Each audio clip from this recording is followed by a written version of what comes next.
สวัสดีค่ะวันนี้นะคะสินเกมเมอร์นะคะก็จะมารีวิว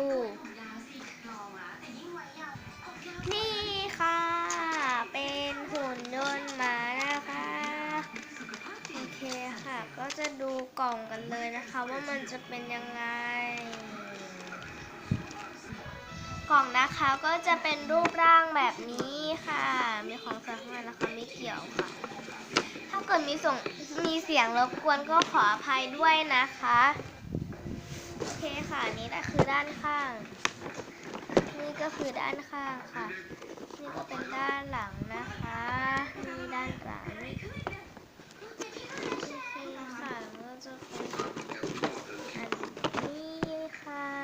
นี่เห็นไหมคะจะเป็นแบบนี้ค่ะ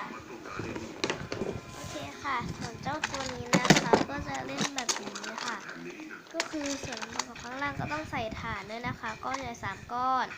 ก็จะมีล้อหมุนนี่ค่ะก็จะเป็นล้อหมุนเหมือนกันอย่างนี้โอเคค่ะเรามาดูวิธีเล่นกันเลยนะคะโอเคนะคะเรามาดูวิธีการเล่นเลยค่ะนี่นะคะก็จะเป็นตัวน้องหมาค่ะโอเคค่ะผมก็จะอยู่ด้านหลังนะคะนี่ตรงนี้ค่ะก็จะเปิดนะคะมันจะมีเสียงยังไงค่ะนี่